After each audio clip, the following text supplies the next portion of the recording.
민언연의 미디어 탈곡기.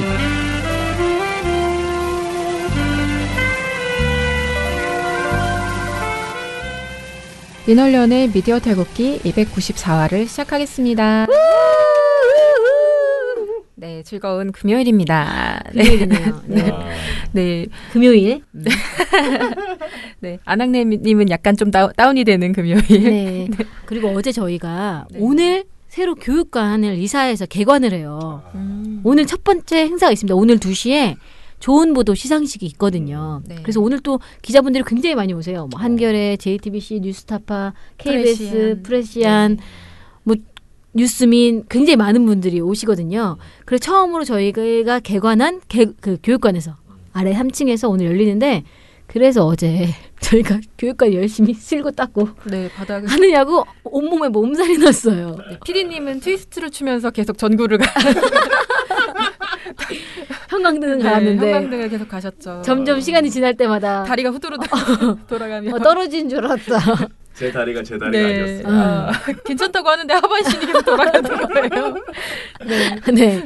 그래서 어제 그런 공사를 마치고 나니까 아주 몸이 네. 만신창이가 된 상태로. 네, 그렇죠, 사실. 네. 네, 어제 그런 일이 있었고요. 어쨌든 그래도 주말에 쉴 수 있으니까 오늘 좀 힘내서 즐겁게 방송해보도록 하겠습니다. 네. 저는 안학래 유민지입니다. 저는 부녀회장 배나은 활동가입니다.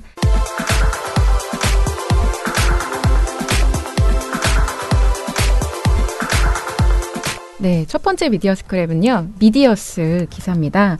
탁발의 미디어 비평 코너인데요. 메리켈 총리 가짜 트위터에 낚인 JTBC. 여전한 노룩 취재라는 제목입니다. 제목을 보면 대충 상황이 여러분들 추정이 되시죠? 돌길가의 경기 결과가 나온 이후에 메르켈 총리가 뭐 트위터에다가 라고 이렇게 썼다라는 내용이 JTBC 보도에 나왔어요. 보도에 나왔어요? 네네. 근데 전형적인 뉴스 말고 뉴스 현장이라는 프로그램 보도에 그 해당 트위터 라고 말한 그 부분을 캡처를 해서 화면에 보여줬어요. 축구 팬인 앙겔라 메르켈 독일 총리는 라는 1마디 비명을 트위터에 남겼습니다. 그러면서 이제 메르켈 총리가 했다 이렇게 했지만 사실 알고 보면 그 계정은 가짜 계정이었다는 거죠. 아이고. 가짜 계정이었는데 그러니까 뭐가 문제냐면 일반 시민들이 가짜 계정이 이제 뭐 낚여서 이른테면 메르켈 총리도 이렇게 말했대 하고 서로 웃고 죽이고 하는 것까진 괜찮지만 방송에 내보낼 때는 이게 정말 진짜 그 계정인지 아닌지 확인을 해야 된다는 거잖아요. 그거 확인하기 쉬울 텐데. 네, 근데 이제 실제 확인하기가 되게 쉽다. 왜냐하면 해당 계정에서 이제 좀 아래로 내려보면 그러니까 예전에 그 쓴 탈의를 볼 수 있잖아요. 근데 거기 보면은 총리가 했을 거라고 예상되지 않는 욕설 같은 것들이 네, 일단 쭉 되어 있고요. 계정명도 퀸 유럽이에요. 퀸 유럽이다. 이게 과연 독일 총리가 과연 붙일 만한 계정명인가? 이거는 좀 의문이 든다는 거죠. 계정 봤을 때부터 먼저 의심을 했었어야 되는 상황인 거고. 그래서 이게 공식 계정에는 사실 그리고 푸른색 체크마크가 붙어 있잖아요. 그렇죠. 그거는 기본 아닌가요? 트위터를 안 하더라도 사실은 다 아는 내용이잖아요. 그냥 뭐 문재인 대통령 뭐 이렇게 해서 자기가 마음대로 쓴다고 이렇게 공식 계정이 되지 않는다는 거 다 알 텐데 요거를 세 가지를 다 확인하지 않고 그냥 캡처해서 올려버려서 가짜 뉴스를 또 유포한 꼴이 되어버렸죠. 네. 그래서 이게 사실 JTBC 하면은 사람들이 제일 신뢰도 높은 방송사 뭐 이렇게 얘기를 하잖아요. 근데 이런 방송사에서도 방송 보도를 할 때 이 정도 수준밖에 체크를 안 하고 그냥 방송을 한다? 좀 의문이 들기도 하고 좀 참담하기도 합니다. 이게 가장 신뢰가 높은 방송사의 보도였다. 상황이요. 근데 진짜 그게 오라서 다행이지. 네. 뭐 만약에 다른 말이나. 그러니까 뭐 한국을 뭐 얕잡아 보는 듯한 뭐 그런 표현이었다던가 아니면 뭐 말이었으면. 분노의 표현이었다던가 이렇게 해서 그 보도를 낸 사람들이 또 오해를 하고 막 그게 상황이 더 악화된다던가 했다면 이상해질 뻔했어. 그죠. 이상해질 수 있는 거거든요. 그러면 찾아봤을 수도 있겠다. 너무 이상하면 이거 기사가 굉장히 이제 사회 이슈, 정치로 넘어갈 것 같다 하면은 한번 검증하는 과정이 있을 수 있는데 오라고 하니까 이거는 기사 된다. 그리고 실제로 메르켈 총리가 그 독일전이 끝난 다음에 어느 자리에 가서 자기 행사장에서 이제 얘기하면서 좀 슬프다. 우리 저 독일이 못 가서 슬프다. 이런 얘기는 했거든요. 그러니까 그런 얘기는 했어요. 이건 팩트예요. 그런데 이제 트위터에다가 오라고 쓴 건 아닌 거죠. 근데 대충 이렇게 들으면서 되겠다. 얘가 해가지고 그냥 네. 갖다가 내면서 사실 체크 사실 확인. 네, 그게 대충 듣고서 추정해서 내면 안 된다 그거죠. 그렇죠. 아니 그리고 그러면은 JTBC 기자는 메르켈 총리의 가짜 계정을 팔로우하고 있던 거예요? 아니요. 그건 아닌데 이게 뭐 실트에 인터- 오르거나 막 이렇게 하면은 그게 트위터 걸 본 것 같아. 그러니까 나랑 타임라인 친구인 분들이 막 좋아요 공유하거나 하면은 제 타임라인에도 뜨거든요. 그런데 이게 막 워낙 사람들이 반응이 좋아서 가짜 계정이지만 재밌잖아요, 사실. 그리고 속은 사람들도 많을 거고 해서 올라오면은 이제 뉴스를 속을 수 있는 거죠. 뉴스가 될 수 있는 거죠. 그래서 그렇게 비판받을 수 있는 겁니다. 네. 노룩 취재하냐? 네가 한 번만 트위터 계정 들어가 봤어도 그러니까 안 들어가 봤다고 저는 생각하거든요. 맞아요. 그냥 사진 이렇게 클릭해서 캡처해서 한 것 같아요. 그래서 네. 들어갔으면 달라졌는데 그러니까 노룩 취재 JTBC까지 이러냐 이런 비판을 받을 수밖에 없는 쉽게 쓴 기사는 욕먹기 쉽다. 네. 이런 진리를 네. 우리 이러지 맙시다라는 교훈을 전달하며 다음 이슈로 넘어가도록 하겠습니다. 네. 다음 소식은요. 이번에 월드컵이 이제 16강 문턱에서 인사를 하고 짐을 싸서 왔습니다. 물론 마지막 독일전 경기가 너무너무나 훌륭했다. 그런데 지금 기사는요. PD저널의 기사입니다. 제목은 지상파. 혹시나 했는데 또 적자 월드컵. 그래서 16강 진출 좌절에 1,200억 원 중계권료 보전 어려울 듯. 1,200억. 네, 중계권료를 따기 위해서 이제 돈을 썼는데 어쨌든 그 광고가 계속 붙고 사람들이 계속 봐야 되는데 이제 한국이 경기를 뛸 때와 뛰지 않을 때 만약에 맞아요. 한국이 뛴다 하면 저 같은 사람이 보는 거예요. 근데 한국이 안 뛴다 그러면 굳이 내가 결과만 알면 되지 뭐 주요 하이라이트 장면만 보면 PD님, 되지. 이 PD님 같은 분들만 보시는 거죠. 아니 그러니까 평소에 거의 다 평소에 뭐 EPL 경기도 보고 그러니까요. 축구 나는 팬들이야. 축덕들이 보는 거니까. 새벽에 하는 유럽 그 다 보고 하면 그래 그렇겠지만 우리 같은 사람이야. 우리가 아는 사람이 뛰어야지 보든지 말든지 하지. 우리가 최소한 기성용은 미드필더구나 이 정도까지는 아는 거잖아. 아니야 미드필더 아니야? 맞아요. 그렇죠? 손흥민은 스트라이커구나 뭐 이 정도까지는 알잖아. 그런데 누가 나와서 어떻게 뛰면은 제가 누군지 내가 모르니까 보겠냐고 안 볼 거잖아. 그렇죠. 우리나라 경기도 잘 안 보지 않아요? 그렇죠. 아무튼 그래서 어쨌든 월드컵 중계권료를 따왔는데 이걸 계속 틀고 해야 되는데 사실 틀 일도 별로 없고 이제 광고도 그에 따라서 줄어들고 하니까 중계권료를 자기가 따왔는데 그 1,200억 원을 보존하기 어려울 거다. 이런 기사가 나왔네요. 1,200억이 네. 공중에 날아갔네. 슬픈 얘기가 하나 있는데 여기 좀 더 자세히 이야기하면 브라질 월드컵 때는요. 100억 원 이상 손해를 봤대요. 지금은 적자폭이 더 클 거래. 이렇게 이야기하네요. 왜냐면 브라질 월드컵과 달리 경기 시간대가 지금은 9시부터 12시 이 사이였잖아요. 원래 황급 시간대예요. 브라질 월드컵은 오히려 낮에 막 하거나 새벽에 하거나 그러니까 새벽에 하거나 이래서 원래 그때는 광고가 안 붙어.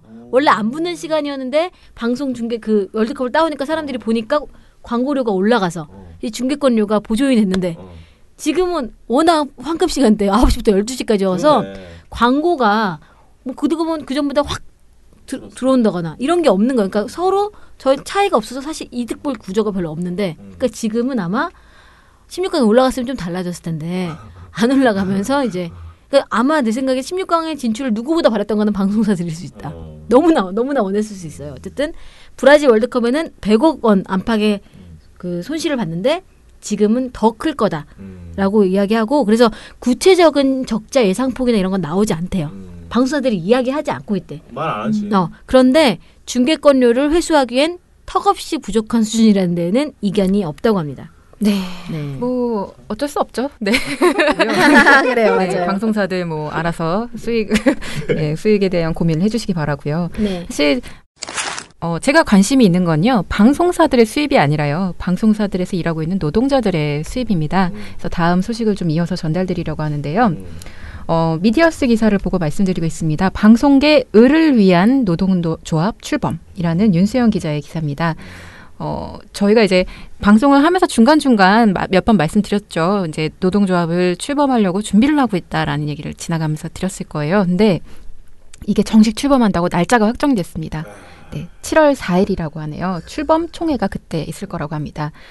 여태까지 저희가 이제 방송을 하면서 언론 노조 혹은 뭐 KBS 새노조 뭐 이렇게 말할 때 그 노조 구성원들은요, 사실 정규직 노동자들이죠. 그 안에 있는 구성원들. 지상파죠. 그렇죠. 지상파. 뭐 TV조선 노조라고 했을 때도 그 안에는 사실은 다 뭐 기자라던가 정규직 기자라던가 PD 이런 분들인 거죠.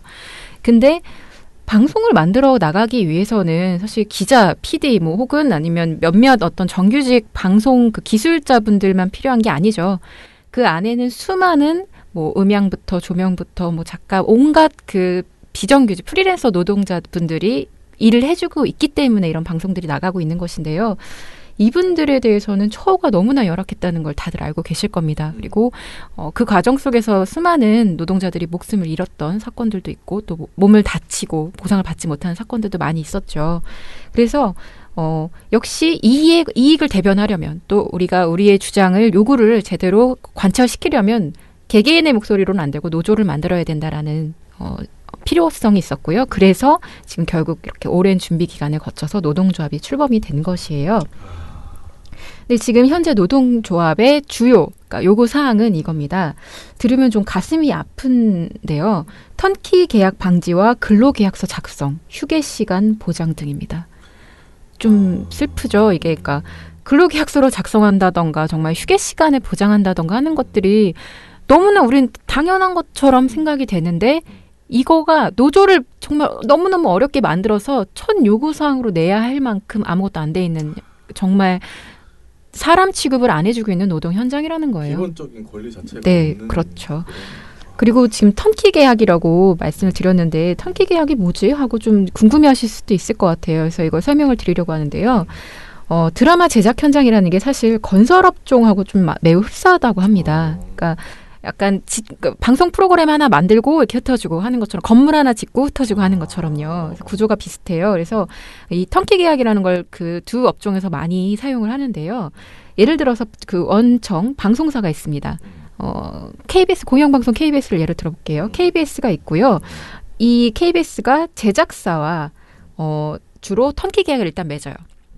제작사라는 곳이 있어요. 그래서 KBS 그 제작사가 계약을 일단 맺으면 제작사는 뭘 하느냐? 촬영, 미술, 조명, 음향 같은 개별 그 항목들을요. 다시 다 개별 그 일을 할 수 있는 업체와 따로 계약을 맺어요. 근데 그 턴키 계약이라는 게 KBS가 처음 제작자가 맺었던 턴키 계약이라는 게 뭐냐면 야, 우리가 키를 줄 테니까 너네가 이 일 끝날 때까지는 키 가지고 일 다 하고 끝나면 돌려줘. 라는 의미에서의 턴키인 거예요. 그러니까 알아서 다 해 니네가 라는 의미인 거죠. 우리는 돈만 우리는 그냥 너네한테 계약해서 필요한 만큼 그 처음 계약한 약속된 만큼 돈을 줄 테니까 너네는 그 돈 가지고서 약속한 대로 방송 다 알아서 만들어 와. 라고 하는 게 턴키 계약인 거예요. 그러면 그 제작사 측에서는 알겠어. 그럼 우린 이 돈 가지고서 이 일 할 수 있는 사람 다 섭외 따로따로 해서 만들어 볼게 라고 하는 거죠. 그런 구조인 거죠.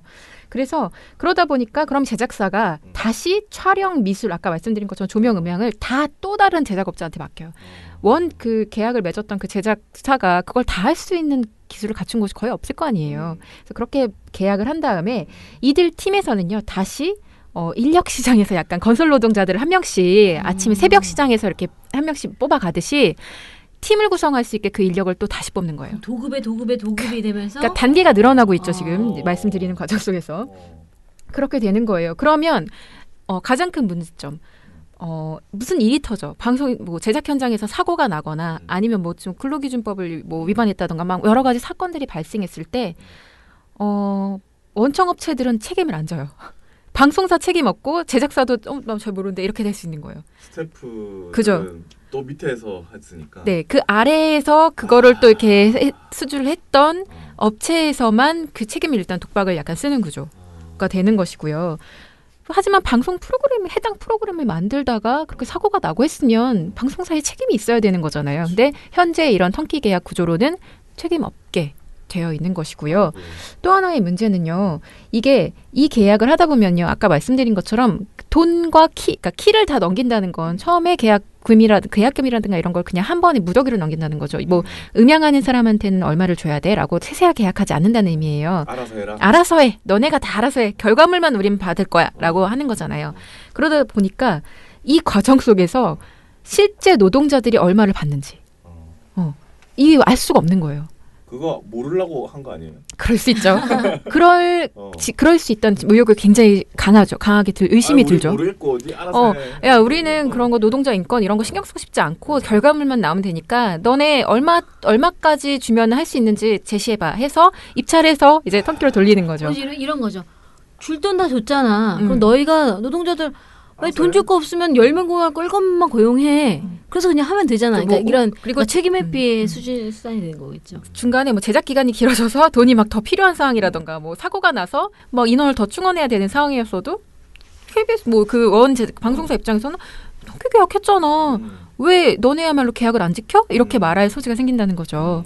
근데 이런 계약 구조가 되면 결국 가장 큰 피해자는 아까 말씀드린 것처럼 현장에서 일하는 노동자들이란 말인 거죠. 쥐어짜기를 하고. 그렇죠. 그렇게 되면 막 뭐 밤샘 노동도 계속 할 수밖에 없는 거고, 뭐 약속했던 그 기간보다 더 길게 일할 수도 있는 거고, 노동 강조가 세지고 또 안전 부분에 있어서의 투자가 안 되기 때문에 위험한 상황에도 처하게 되고 온갖 문제가 발생하죠. 그렇게 하는데도 불구하고 나의 실사용자가 누군지도 확인할 수 없고. 맞아요. 급여를 띄어먹히거나 이랬을 때도 나한테 그 돈을 주기로 했던 그 업체, 영세한 예를 들면 업체 뭐 이런 것이 도망쳐.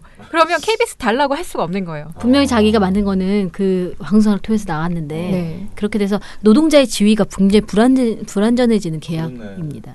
네, 그래서 결국 이제 방송 스태프 지부, 그러니까 이 노조 측에서는요, 정규직을 보장받지 못한 방송 제작 종사자라면 모두 가입이 가능하다라고 이야기를 하고 있습니다. 그래서 직종도 상관이 없어요. 그러니까 내가 방송을 만드는데 내가 정규직이 아니야. 그러면 다 가입할 수 있고 내 권리에 대해서 이야기를 할 수 있는 곳이니까요.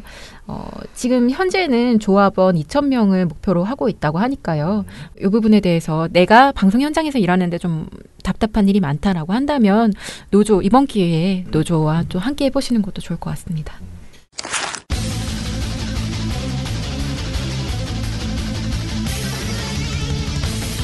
네.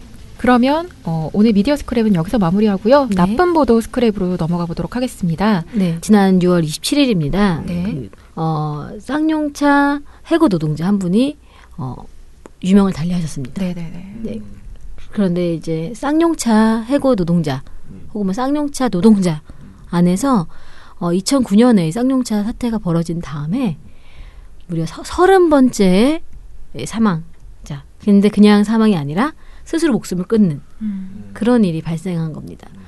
굉장히 특이하죠. 2009년부터 그러니까 10년 동안 한 사업장에 일했던 사람 중에 30명이 연달아 목숨을 끊은 거거든요.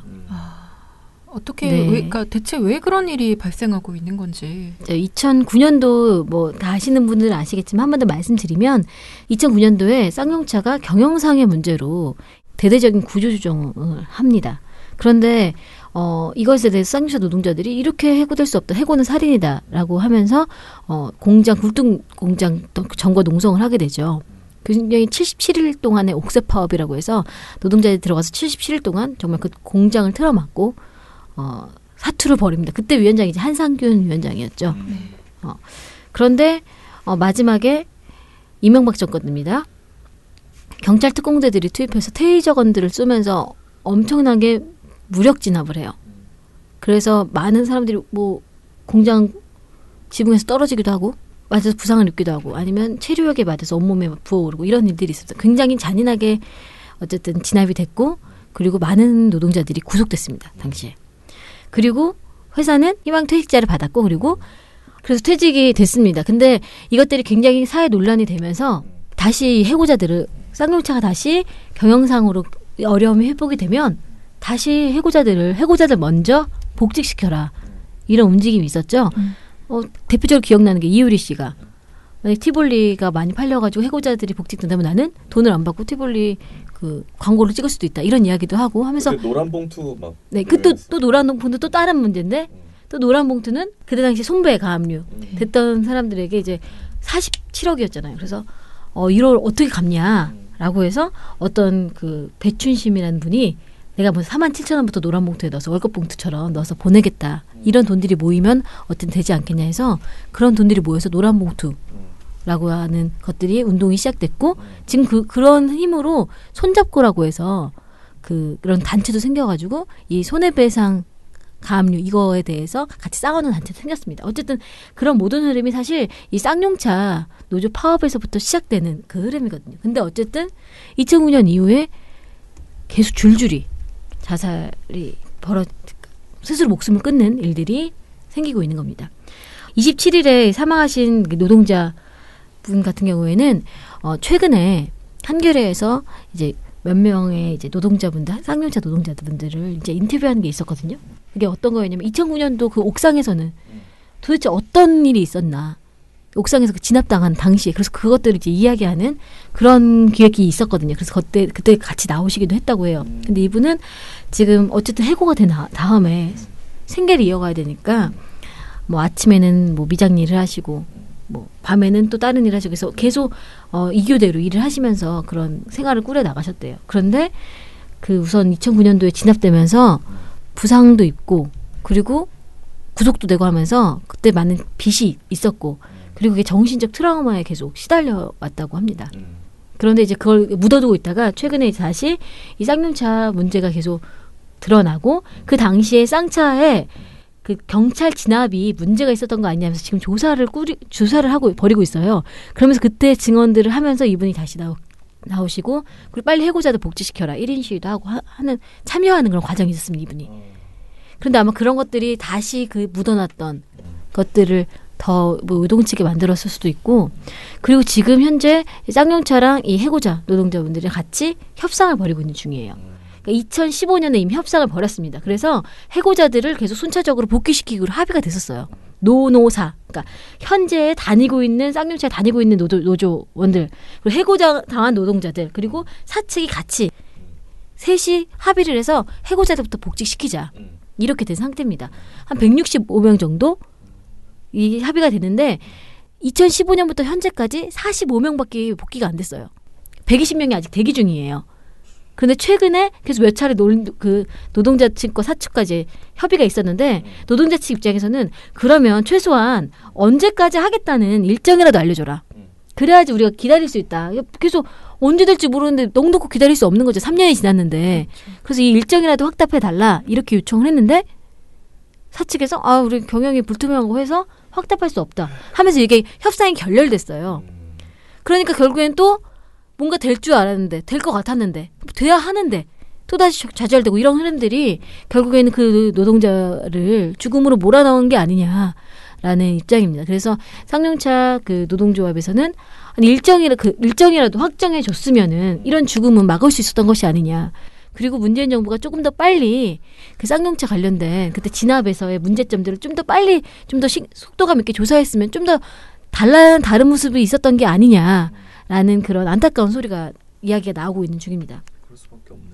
그러면 이제 이게 아까 말씀드렸듯이 한 사업장에서 10년도 안 된 이 시기에 지금 연달아서 30명의 노동자가 스스로 목숨을 끊고 있고 이게 근데 그냥 아무 일도 없이 지난 게 아니라 그 안에서는 경찰의 공권력의 뭐 무자비한 공권력 탄압이라든가 아니면 그 노동자들에 대한 집요한 블랙리스트 이런 것들이 쭉 따라다녔거든요. 근데 그런 과정들이 있으면 이건 사회적 죽음이다라고 그렇게 보이는 거잖아요. 그렇죠.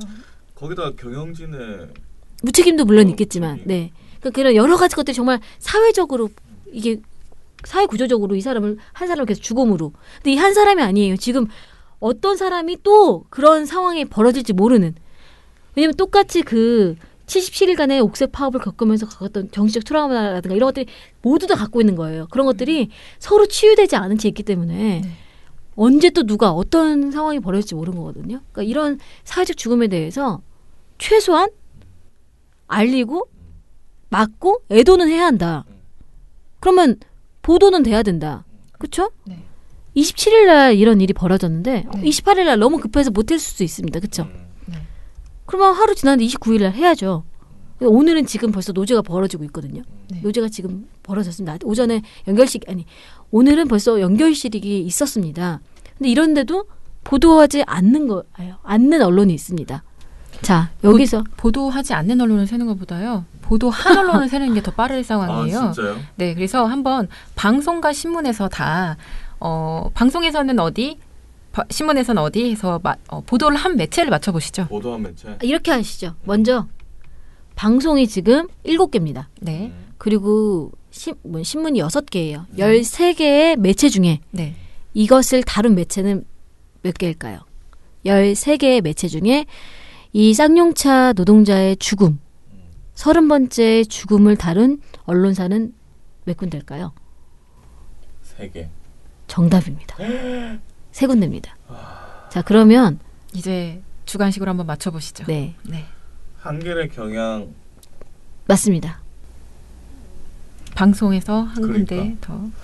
방송에 참 문제네. JTBC. 땡. SBS입니다. 네. 그러니까 이 3군데 외에는 이 노동자의 죽음을 다루지 않은 겁니다. 이 지금 아까 방송 같은 경우에는 저녁 종합 뉴스만 이야기하는 겁니다. 네. 그렇죠? 그러니까 지금 KBS 같은 경우는요.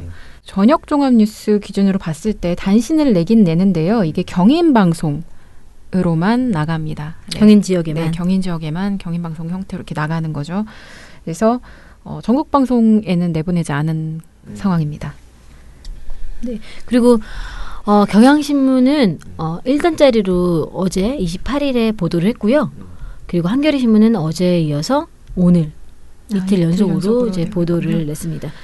그리고 지금 연결식이 이제 오전에 있었고 이것에 대해서 지금 노제가 벌어졌고 이 노제에서 이 송경동 시인이 추모사를 낭독을 했다고 합니다. 근데 이 내용이 한번 이 내용을 읽고 이제 넘어가면 좋을 것 같아서 한번 말씀드릴게요. 네. 송경동 시인이 제목이 이 더러운 자들아 잘 가라 이런 제목입니다.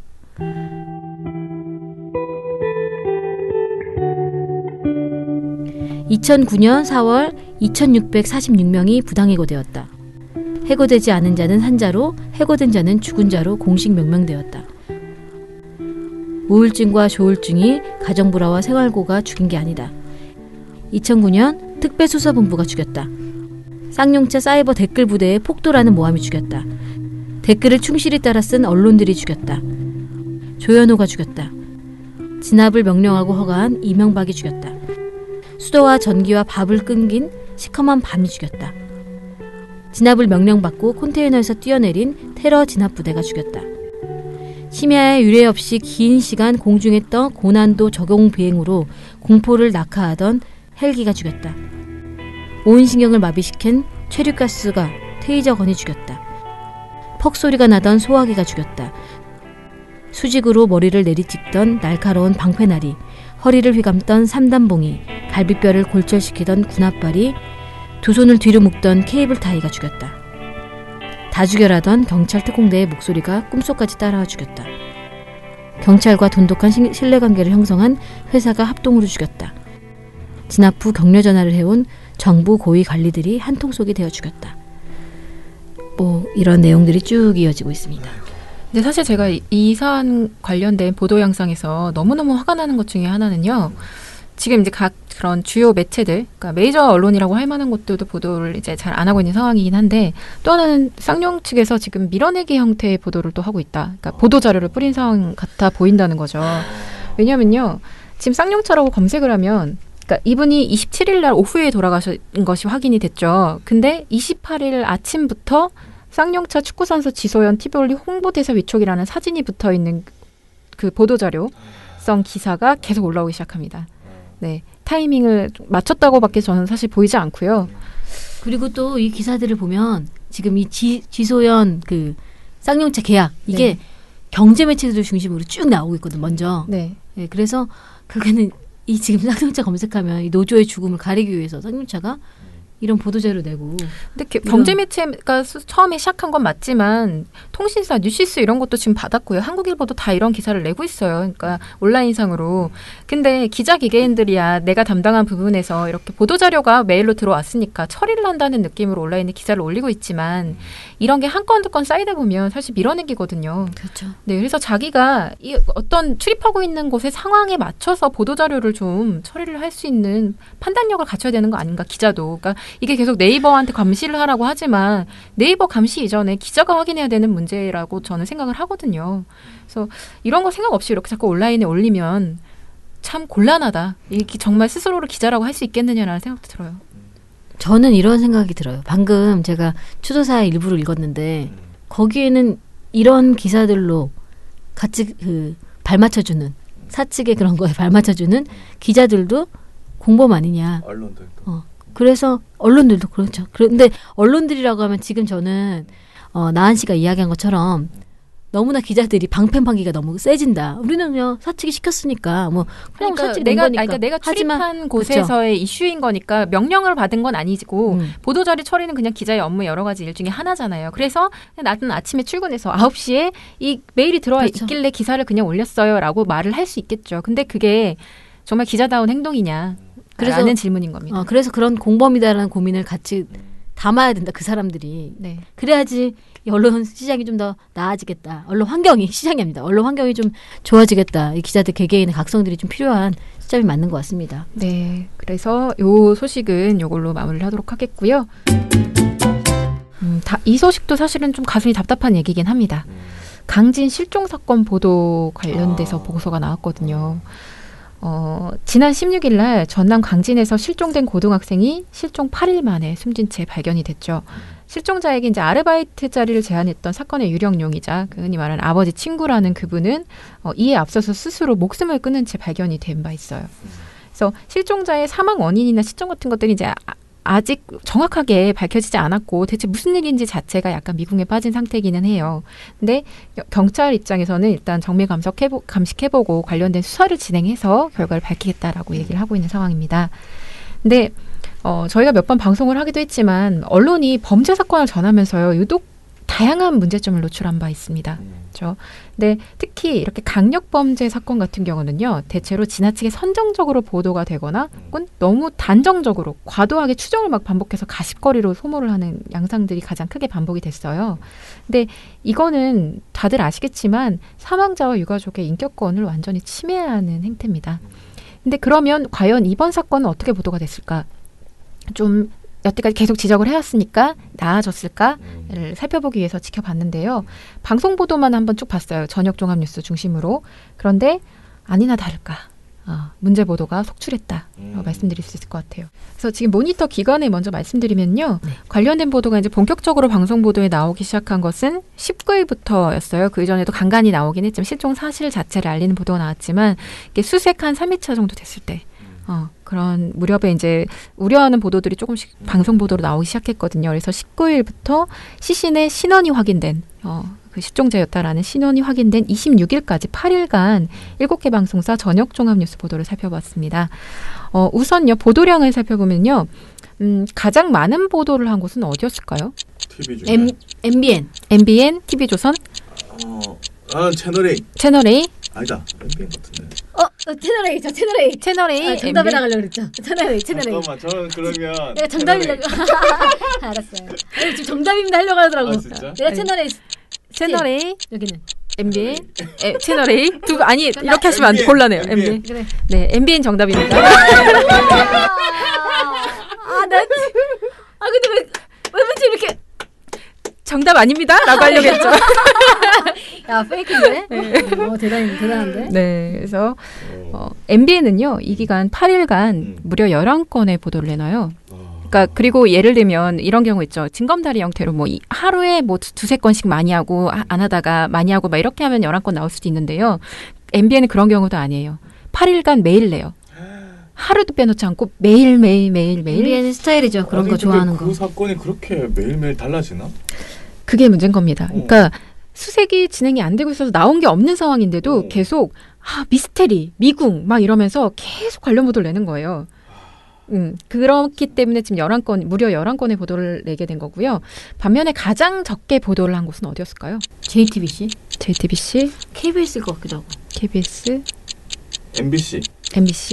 그럼 MBC? KBS? KBS입니다. 네. 제가 맞췄네요. 네. KBS. 그렇게 좋아하지 않겠습니다. 사실은 뭐 다 맞춘 거죠, 제가 MBN부터. 무슨 소리예요, 지금? 틀려놓고. 네, 그냥 저 계속 방송할게요. 네. KBS는요, 단신 한 건 포함해서, 그러니까 단신은 0.5건으로 계산하는데요. 단신 포함해서 3.5건의 관련 보도만 내놓습니다. 그러니까 이건 뭐냐? 단신으로 지금 수색 진행되고, 그러니까 인력이 얼마 투여됐다라는 소식 전하고, 그 다음에 좀 있다가, 지금 찾아야 되는데 지금 이렇게 시간이 늦어지고 있다라는 우려 섞인 보도를 하고 그 다음에는 시신 발견 또 그 다음에는 신원 확인 딱 요런 흐름으로만 보도를 한 거예요. 중간에 막 미스테리, 미궁 어떻게 해결할 것인가 이런 말도 안 되는 가십성 보도 안 내놨다는 의미입니다. 네, 그래서 최소한의 보도만 내놨고요. 다른 방송사들 같은 경우에도 MBN처럼 매일 낸 곳은 한 곳도 없어요. 네, 다들 그냥 이렇게 이슈가 있을 때 주로 많이 내놓는 형태로 보도를 했습니다. 내일 어떻게 내? 제가 궁금한 게 그거예요, 진짜. 다만 이제 전반적으로 종편이 조금 더 보도를 내놨다라는 느낌은 들어요. TV조선도 8건 정도 내놨고요. 네, 채널에도 6건, JTBC, SBS까지 해서 6건 뭐 이런 식으로 해서 보도를 내놨거든요. 근데 보도 양상은 지금 MBC, 결국 MBN이 KBS의 3배가량 되는 모습이라는 걸 전달드리고 싶고요. 네. 또 하나 MBN 보도 그럼 많기만 했느냐? 그렇지 않아요. 당연히 보도 내용에도 문제가 있었을 것이다. 이렇게 많이 내면은 그런 생각이 드는데요. 저희가 좀 주목해서 본 게 시신이 발견된 이후의 보도가 어땠을 것이냐였어요. 사실은 그게 가장 선정적으로 나올 가능성이 높은 기간이거든요. 근데 아니나 다를까 MBN은요. 시신이 발견된 그날 보도 제목이 이렇습니다. 큰 따옴표고요. 얼굴 부패 심해. 이게 관련 보도 제목이에요. 네. 그러니까 예를 들면 다른 방송사들 같은 경우는요. 시신이 발견됐다라던가 뭐 아니면은 뭐 신원이 확인이 좀 늦어지고 있다. 뭐 이런 정도로 건조하게 사실관계를 비교적 전해요. MBN을 제외한 다른 방송사들은 특히 방송 뉴스 보도 그 제목으로는 되게 주의를 기울입니다. 근데 MBN은요. 그런 게 하나도 없어요. 지금 보도 제목 안에 첫 24일날 보도에 얼굴 부패 심해라고 해놓고요. 이거 온라인 송고할 때도 똑같이 얼굴 부패 심해 리클로즈 발견 이런 식으로 해놔요. 그리고 25일날 사안 장기화 우려라는 그 보도 제목에는요. 보도 제목을 온라인으로 송고할 때 여기다가 부패 심해 사안 알기 어려워 이렇게 막 붙여놔요. 그러니까 계속 시대 상태를 알려주는 거예요. 또 26일 날 내놓은 다른 보도 곳곳 계획범죄 정황 증거 수집은 답보라는 방송 보도는요. 온라인에 송고될 때요. 강진 여고생 피살 완전 범죄 꿈꿨다? 곳곳 계획범죄 정황 이렇게 바뀌어요. 누가 봐도 되게 선정적으로 가공하고 있죠. 제목을. 지금 SBS 같은 경우는요. 방송 보도 제목은 MBN만큼 그렇게 심하지 않지만 온라인으로 방송 보도를 온라인으로 송고할 때 붙이는 그 온라인 제목을 이런 식으로 약간 수정을 하는 양상을 보입니다. 뭐냐면 멀쩡하게 제목을 달아놓은 다음에 온라인에 송고할 땐 뒤에다가 발견된 핏자국 없어 막 이런 키워드를 넣는다던가 아니면 또 멀쩡하게 제목 달아놓은 다음에 온라인에 송고할 때는 시신 머리카락 거의 없어 막 이런 큰 따옴표 시신 상태 뭐 현장의 뭐 아주 선정적인 모습들 이런 것들을 굳이 덧붙이는 거예요. 유독 온라인 보도에만. 이거는 노림수가 명확하죠. 더 자극적으로 보도하려고 하는 것이죠. 클릭수 유도하려고. 그렇죠. 그래서 이런 양상들에 대해서 온라인 보도까지 포함해서 좀 조심을 해야 되는 상황이라고 생각이 좀 들고요. 또 반대로 KBS 같은 경우는요. 보도 제목도 상당히 절제를 했지만 보도 내용도 굉장히 절제를 한 편입니다. 그러니까 공영방송답게 비교적 절제하는 모습을 보였다라고 생각이 드는데요. 이런 KBS도 사실 이제 첫날 시신이 발견된 다음에 시신이 나뭇가지 등으로 덮여 있었고 옷이 벗겨진 채로 부패가 어느 정도 진행된 상태였습니다. 가족들은 시신이 A양인지 여부를 확정해주지 못했습니다라고 전달을 해요. 그러니까 부패했다는 사실은 얘기를 하고 있지만 비교적 사실관계를 전달하고 있거든요. 가족들이 막 얼만큼 충격을 받아서 뭐 어느 정도 부패가 진행돼서 못 알아봤다 이렇게 얘기하지 않았죠. 그냥 확정해주지 못했다라고 돌려서 사실 얘기를 해주고 있는 것이거든요. 그리고 다음날 관련 보도에는요. 이 사안에 대해서 얘기하면서 시신 상태 다시 얘기하지 않아요. 그냥 뭐 DNA 뭐 이런 얘기들을 합니다. 그냥. 자, 근데요. 다른 방송사들은요. 그렇지가 않아요. 똑같이 부패 상황을 전달하면서요. 자꾸만 얼굴이나 키 등을 알아볼 수 없을 정도로 심각하게 부패가 됐다고 얘기하거나 얼굴 쪽에도 막 부패가 진행되고 있었다든가 이런 정보를 자꾸 말해주는 거죠. 반복해서. 그럴 필요가 없거든요. 사실. 그리고 SBS 같은 경우는요. 24일 날에는 시신의 부패 정도는 크게 심하지 않았고 근데 다음 날에는 또 경찰은 시신이 얼굴과 정확한 키를 식별하기 어려울 정도로 부패해 실종된 이양의 시신인지를 확인하지 못했다고 밝혔습니다. 라고 얘기를 하고 있어요. 그러니까 이거는 부패 상태를 언론사가 잘 모르는데 전날하고 너무 다르잖아요. 하루 만에 그렇게 부패하지 않았을 거 아니에요. 근데 중요하지 않은 거예요. 엄밀히 말하면 부패한 상태로 발견이 됐고 아직 신원 확인이 안 됐다고만 얘기해주면 되는 부분을 자꾸만 어느 정도 부패했는지 말을 해주려고 하다 보니까 헛발질이 나오는 거죠. 이렇게. 이런 것은 할 필요가 없는 행동이다라고 얘기를 하고 싶고요. 이 부분에서 사실 제일 심각한 건 JTBC였어요. 뭐냐면 JTBC는요. 1차 부검했지만 의문투성이 공범 여부도 수사라고 하는 25일자 보도에서 시신 부패 때문에 사인을 밝혀내지 못했다는 점을 전달을 하고 끝냈어야 되는데 이 뒤에다가 전남 강진 경찰서 관계자의 멘트를 붙여요. 근데 그 멘트가 부패 정도로 봐서 이게 감정을 해서 나올 수 있을지 없을지 확신이 안 서버려. 그 정도 심해. 라는 멘트예요. 전혀 붙일 필요가 없는 멘트다 이것도. 네, 그렇게 말씀드릴 수 있겠습니다. 자, 근데요. 오늘 메인 주인공은 TV조선이에요. 역시. 네, 역시. 빠지지 않네. 네, TV조선인데요. 전 이 보도는 심의를 넣습니다. 그 정도로 심각한데요. 뭐냐? TV조선이 25일 날 내놓은 그러니까 시신 발견 다음 날이죠. 포커스 보도입니다. 강진 실종 여고생 사건 의문투성이라는 보도인데요. 이 보도는요. 이 사건에 대한 미궁을 다 이제 확인해 보자, 짚어본다라고 얘기를 하면서 두 가지 이상한 행동을 합니다. 첫 번째, 피의자 그리고 피해자 가족 그리고 유령 용의자에 대한 평판을 알려줘요. 평판? 네, 주변 사람들에 대한 평판. 자, 예를 들면 실종 여고생은 순진하고 예쁘고 착했다 이런 평판을 알려주고요. 부모는 법 없이도 살 사람들이었다 이런 평가를 알려주는데 슬픈 음악을 깔아요. 쬐깔나갖고 이말 어때요? 엄청 이뻐갖고 다녀서 내가 죽살인데 순하고 순진하고 착해. 그리고 그 아빠가 그 딸을 얼마나 이뻐하고 애지중지 했는지 몰라요. 어렸을 때부터. 깔면서 얘기를 해주는데 사실 범죄 사건의 피해자들에 대해서 그 사람들이 평소에 어떻게 살았는지 우리는 알 필요가 없어요. 전혀 중요한 정보도 아니고요. 그것들을 전달하면서 특별히 슬픈 음악을 까면서 전한다? 이거는 사안을 굉장히 어떤 드라마틱하게 비극성을 고조시키면서 전달하려고 하는 행태인 거죠. 뉴스라며요. 뉴스인데 지금 그렇게 전달하고 있는 것이고요. 대단히 부적절한 행동이다. 근데 여기에서 더 심각한 것은 단순히 피해자 측에 대해서만 그렇게 얘기하는 게 아니라 가해자로 지금 유력하게 의심되는 유령 용의자에 대한 평판을 소개하는데요. 그 평판이 심지어 좋은 평판입니다. 내가 볼 때는 절대 그럴 만한 사람이 아니다. 이게. 항상 상관없이 웃고. 이런 멘트를 합니다. 그거를 그대로 들려주면서요. 자막 처리를 해줍니다. 그거는 좀 아닌 것 같은데? 전 모든 게 다 아니라고 생각하고요. 네. 이거 진짜 너무 심해. 아니. 설령 그 사람이 그러니까 그 사람이 아닐 가능성이 1%든 2%든 아니, 그러니까 그거는요. 그거는 증거나 이런 걸로 얘기하면 되는 거지 평판으로 할 수 있는 게 아니에요. 평판이 왜 나오는 거야, 진짜? 제 질문이 그거예요. 이런 보도에는요. 주민 인터뷰를 해서 어떤 누구에 대한 평판도 넣을 필요가 없어요. 희생자든 유령 용의자든 가해자든 그 누구의 평판도 필요 없습니다. 특히 가해자로 유령 용의자로 지금 지목되고 있는 그 한 사람에 대해서 이렇게 좋은 평판 소개한다는 건요. 희생자 가족한테 엄청나게 굉장히 충격을 주고 상처를 주는 보도예요. 네, 이거 정말 심각한 문제 보도였고요. 심지어 이 보도는요. 이렇게 평판을 소개하는 중간 과정에서 시신이 발견된 야산이 경사가 70-80도에 달할 만큼 험준하다는 점을 강조하기 위해서 기자가 취재진이 직접 그 산을 오르는 모습을 보여주거든요. 근데 저는 이것도 사실 불필요하다고 생각을 하는데요. 자, 멘트가 이래요. 취재진이 맨손으로 올라가는 것도 힘들 정도라고 하면서 화면을 딱 보여주는데 기자가 힘들어 하면서 막 혀곡대고 있어요. 그러면서 기자가 저 쉬었다 가시죠. 선배 좀 쉬었다 가시죠 하면서 막 숨을 몰아쉬어요. 그 장면은 이제 일단 보여줍니다. 자료 화면으로. 그런 다음에 그 밑에 자막으로요.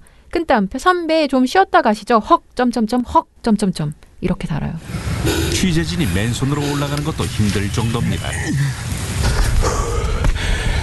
선배 좀 쉬었다 가시죠.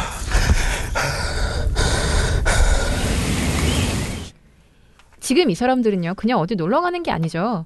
시신이 발견된 장소가 험준하다는 걸 증명하겠다면서 지금 산에 오르는 모습을 보여준 거고요. 범행 장소로 가면서 지금 힘들어하는 모습을 자막 처리를 해서 헉헉이라고 그걸 붙여가지고 내보낸 거죠. 신난 것 같지? 아무리 봐도 그런 거지. 너무 철저하게 가십성으로 이거 이슈를 다루고 있다는 생각을 좀 지우기 어렵고요. 너무 화가 난다. 근데 아무리 봐도 이 기사가 나온 시점이요. 시신이 지금 대체 무사기한을 할 수 있을까 사람들이 걱정을 하던 시기였죠. 걱정을 하고 그 결과가 좀 그 기대가 무색할이 많지 시신이 부패된 상태로 발견되는 상황이었단 말이에요.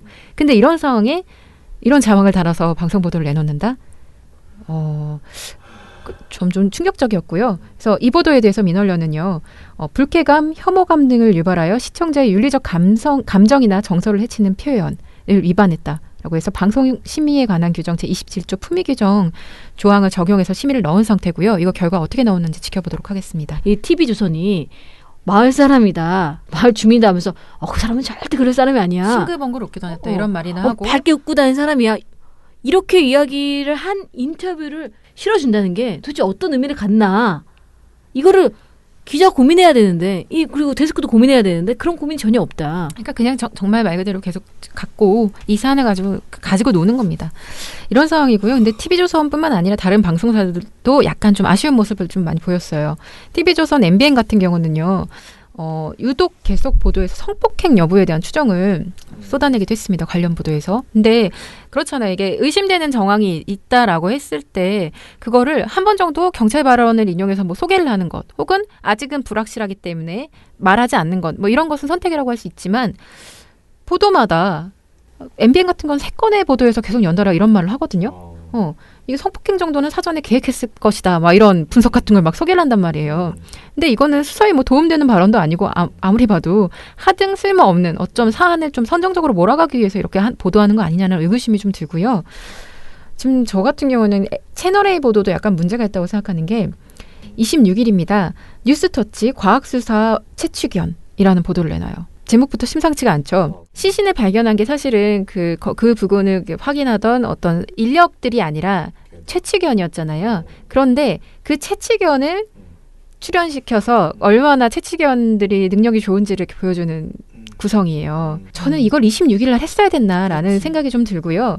또 더 기분이 나쁜 건 해당 이번 사건 피해자 시신을 찾아낸 최측연이 출연해요. 출연한다고요? 네, 화면에 보여요. 그 최측연, 요번 사건에 그 시신을 찾아낸 최측연이 나와서 막 훈련하면서 막 뭘 찾아내는 그 장면을 보여줘요. 강진 실종 여고생 수색에 투입됐던 서울경찰청 소속 최측연 나로의 훈련 모습을 살펴볼까요?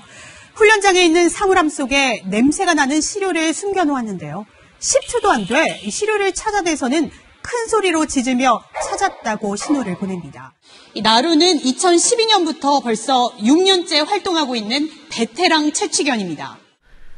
이거는 피해자 가족 심정을 정말 단 한 번이라도 고려를 했다면 이런 형태의 보도를 내놓을 수 있었을까? 이게 우리가 이 사건 지금 뭐 해결되고 범인 잡히고 해결 국면에 간 상황인가? 그러니까 그 상황에서 예를 들어서 우리나라 수사 뭐 어떻게 진행되나 하는 거에서 한 꼭지로 그런 사건에서의 뭐 이런 예였다 이렇게 나중에 나올 수도 있지만 그러니까 예를 들면 이런 최측연을 더 뭐 보강해야 된다라고 막 그런 목적으로 얘기를 한다고 하더라도 이 시점에 이걸 얘기를 해야 되는 지금 것인가? 이 시기는 아니죠. 그리고 그 주요 최측연의 사례로 이번 사건에서 피해자 시신 찾아낸 최측연을 굳이 보여줄 필요가 있었겠느냐? 라는 생각이 좀 들더라고요. 그래서 진짜 따라갈 수가 네, 도저히 저도 지금 그 정서를 따라갈 수가 없다는 생각이 좀 들었고요. 그래서 지금 이 전반적인 양상을 보면요, 사실 방송 보도는요, 그나마 모든 매체, 그러니까 인터넷, 신문 뭐 이런 걸 총괄해서 봤을 때 방송 보도들이 항상 가장 조심하는 편입니다. 특히 저녁 종합 뉴스에서는요. 근데 그 저녁 종합 뉴스조차 이 정도 수준이다. 인터넷은요, 제가 좀 봤는데요. 너무 스트레스를 받아서 도저히 못 보겠다. 예, 너무 심각한 게 많다. 막 뭐 비슷한 영화랑 엮어서 막 낸 것부터 시작해서 온갖 어뷰징 기사가 나와서 제가 보다가 스트레스 받아서 껐어요. 그래서 방송만 일단 보고서를 쓰자 하고 쓴 건데 이게 정말 이럴 수 있는가라는 생각이 좀 들더라고요. 그래서 일단 TV조선은 심의 넣었다는 거 한 번 더 말씀드리고요. 이런 형태의 보도들이 최소한 방송 심의 규정 하에서 방송을 공적인 기능을 가지고 있는 우리 방송에서 그리고 우리 언론에서 나오지 않아야 되는 것 아닌가라는 생각이 좀 듭니다. 그렇네요. 네, 그래서 오늘 나쁜 보도 스크랩은 여기서 마무리를 하도록 하겠습니다. 7, 6, 5, 4, 3, 2, 1. You'll never have the sacred stone. Oh, this you crazy mother. 네, 첫 댓글입니다. 이처진 386님이시고요. 조선일보라고 써주진 않으셨습니다. 네, 조선일보의 문 대통령 대표팀 라커룸 방문을 나쁘게 왜곡 보도하는 모습이 분노를 넘어 살인까지 느낀다. 이렇게 하면서 막 굉장히 화를 많이 내주셨어요. 그래서 미타를 통해서 이 사실을 알게 됐다고 얘기를 하는데요. 사람들이 이게 정황을 잘 모르는 사람들이 이런 보도를 보면 어떻게 생각할지 생각해보면 너무 화가 난다라고 얘기를 해주셨습니다. 그래서 이런 언론이 대한민국에 존재해야 할까까지 해주셨는데요. 네, 이렇게 화가 나신 심정 저도 10분 이해합니다. 네.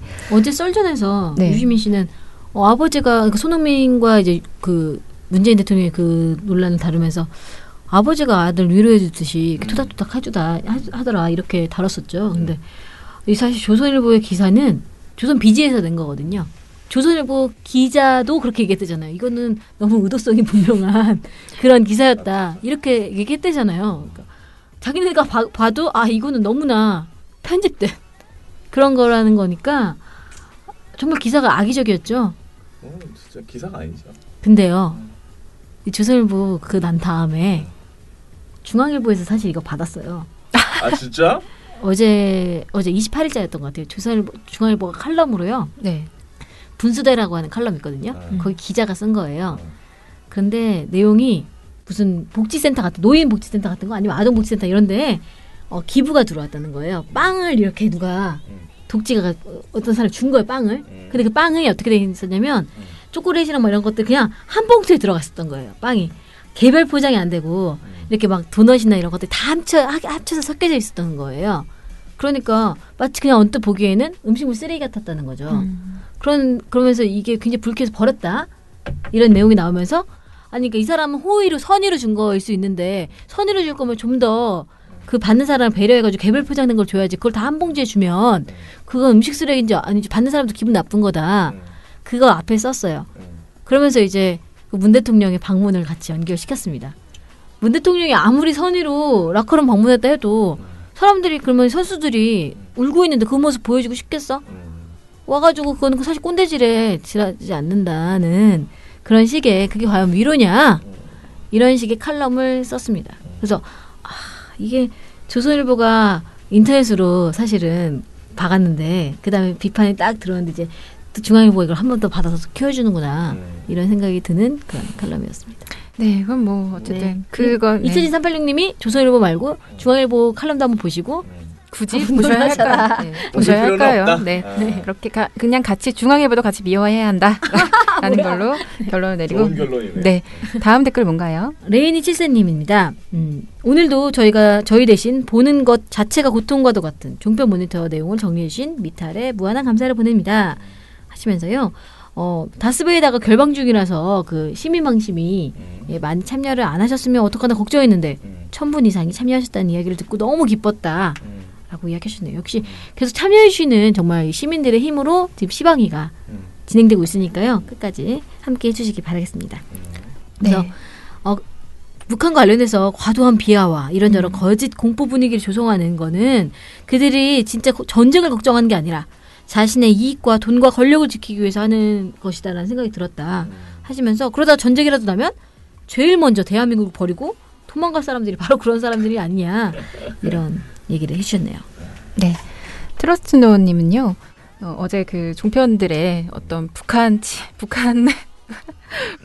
북한과 관련된 그런 방송 보도들에 대한 저희 설명을 듣고 여기에 대한 후기를 남겨주신 것 같아요. 그래서 대한뉴스 얘기를 꺼내시면서 김정은이 독재자라면서 이 평화문제에 대놓고 인신공격하는 뉴스 그리고 실제 있지도 않은 무기를 북한이 보유했다면서 공포 마케팅을 하는 종편 이런 걸 보니까 30년 전으로 돌아간 것 같다. 네, 빵봉지 뒤집어 쓴 괴뢰군의 수령이 알고 보니 돼지였고 막 이렇게 하면서 네, 그 당시에 만화 얘기도 하셨고요. 또리 장군 이야기 하시는 것 같은데. 네, 유 부장님은 아주 잘하시겠죠? 라고 써주셨는데. 저는 사실 또리 장군 본 적은 없어요. 좀 포스터만 봤어요. 그래? 또리 장군 제 세대가 아니거든요. 그 혹시 이피디님 세대 아니에요? 굉장히 잘하는 것 같은데? 아니 지금 다들 모르는 척하고 계시거든요. 아니 또리 장군 알아? 나은 씨? 아니 저도 들어는 봤죠. 그렇죠. 저도 네. 그 수준이거든요. 사실 나은 씨랑 제가 비슷한 수준인데 피구왕통키 세대거든요. 그렇죠. 저도 피구왕통키 세대입니다. 그건 좀 거짓말 아니신가요? 같은 세대잖아. 아, 그래요? 우리 옆집 살지 않았어? 그런가요? 네. 그래서 그걸 학교에서 교육도 받은 세대들이 이렇게 종편을 싫어하는데 너무 과한 자기 위안용 방송이 아니었나 그게 예능으로 느껴지는 게 참 이상하다라고 지적을 해주셨습니다. 그래서 참 씁쓸하다, 쓸쓸하고 막 그렇게 말씀을 해주셨습니다. 아니 방송은 점점 발전하는데 네. 종편들은 점점 뒤로 가는 것 같아. 그러니까 좋은 기술력을 바탕으로 헛소리를 이제 잘 하기 시작하는 거죠. 네. 다음 댓글은 뭔가요? 미련곰탱님이십니다. 네. 장자연 사건은 정말 추악한 모습을 다 보여주는 것 같습니다. 방가리보 사장은 진실 고백을 왜 숨기면서 끝까지 추악한 모습을 보이는 걸까요? 라고 이야기해 주셨습니다. 그리고 시방이 어제 심의했습니다. 사장님의 설명이 곁들여진 영상을 보니 이해하기가 쉽더군요 하셨네요. 그리고 티조와 채널A는 평화를 정말 싫어하는 것 같다. 이런 같은 의견을 주셨습니다. 네. 그리고 제가 일주일 동안 안 나왔던 거 일주일이나 안 나왔어요 제가? 네, 아무튼. 어쩌다 보니 그렇게 됐죠. 네. 일주일 동안 안 나온 걸 이야기하시면서 제 건강에 혹시 문제가 있었던 게 아니냐? 전혀 아닙니다. 저는 너무너무 건강합니다. 네. 걱정하지 않으셔도 되고요.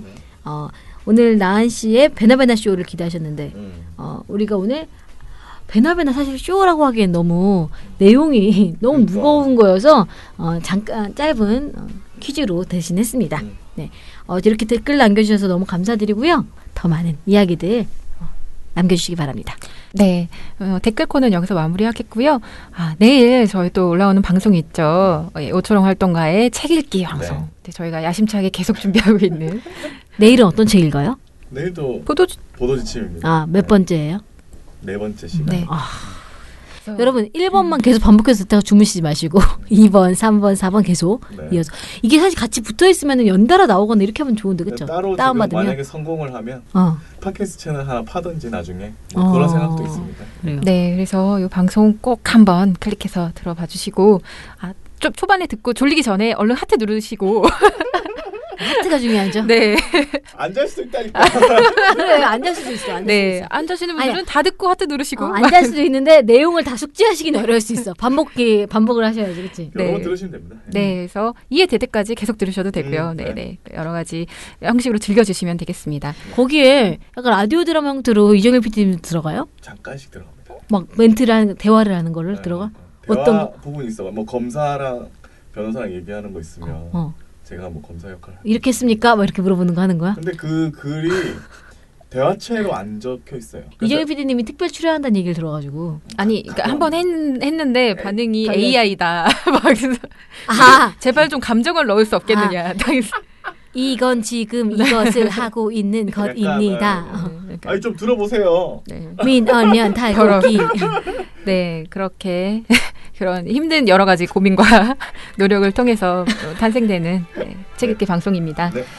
민언년 미디어 탈곡기는 다음 주에도 열심히 털어드리겠습니다. 탈탈탈 안녕.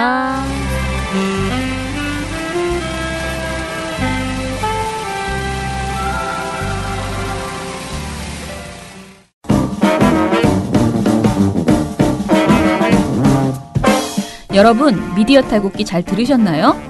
민언년은 1984년부터 우리 사회 언론 민주화를 위한 걸음을 우직하게 걷고 있습니다. 특히 왜곡, 편파, 막장 뉴스가 만연한 상황에서 민언년의 언론 감시 활동은 더욱 중요합니다. 민언년 회원이 되어 저희에게 힘을 주세요. 민언년 홈페이지 ccdm.or.kr에 오셔서 회원가입을 신청하시거나 02-392-0181로 전화 주시면 됩니다. 한 달 10,000원의 회비가 언론을 바꿉니다.